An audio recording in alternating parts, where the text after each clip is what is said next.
Ever been handed an impossible budget from management before you even planned the project?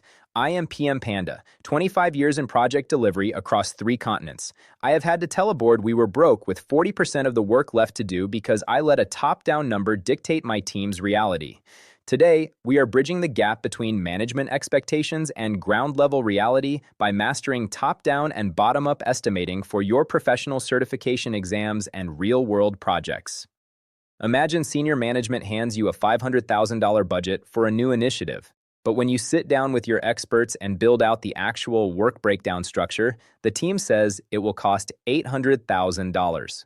The sponsor is furious, your team is already feeling the burnout, and you are caught in a massive budget shortfall before the project even kicks off. Being crushed by this gap is a career killer that leads to failed deliveries and red bank accounts. Top-down estimates are macro-level calculations often carried out by senior management to make strategic business decisions. These rely on consensus, ratios, or what we call apportion methods based on historical data from past projects. You use these when there is high uncertainty or an unstable scope, essentially helping the board decide if a project is even worth pursuing.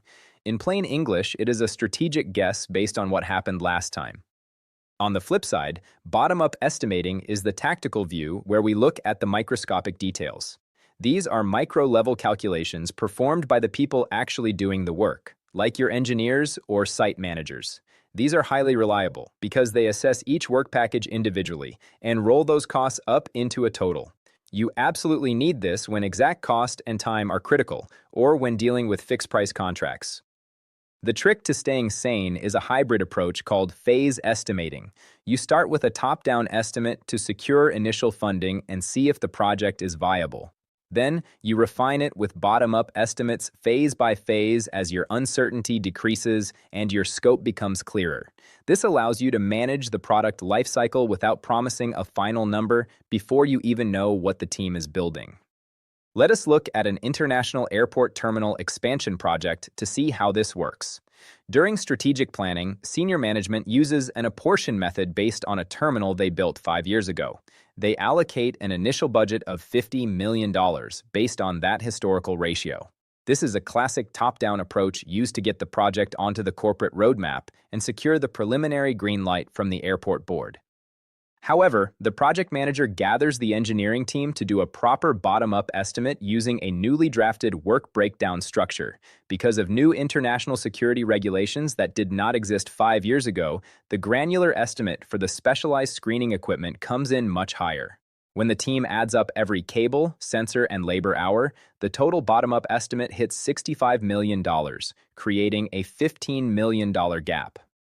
Instead of blindly accepting the $50 million mandate and failing, the project manager uses phase estimating to save the day. They validate the first phase requirements to the sponsor by showing the detailed work package level costs. By proving the top-down estimate was flawed due to a changed regulatory environment, they secure the additional $15 million. In my experience, you should never promise a baseline on a macro estimate alone. Here is what most people get wrong: treating a top-down estimate as a final binding baseline. Believing that management's initial strategic guess is a contractual commitment is a recipe for disaster. It is merely a starting point that must be validated by the team before you sign off on the project plan. If you treat a guess as a guarantee, you are essentially gambling with your professional reputation and the project's bank account. Another common mistake is doing bottom-up estimating way too early in the process. Forcing your team to meticulously estimate at the work package level when the scope is still shifting is a massive waste of effort. This leads to constant recalculations and frustrated experts who feel like they are shooting at a moving target. Save the granular math for when the scope is stable enough to actually measure it accurately. To wrap up, top-down estimates are for strategic decisions and navigating high uncertainty early on. Bottom-up estimates provide the granular reliability you need by pricing out individual work packages from the ground up. Use phase estimating to blend both approaches and manage uncertainty throughout the project. Review your current budget today and identify if that final number was a management mandate or a team calculation. If this breakdown helped you understand how to bridge the budget gap, hit like so, I know, to make more. Professional delivery is about accuracy, not just following orders from the top. Subscribe if you want practitioner lessons every week to help you survive the trenches of project management.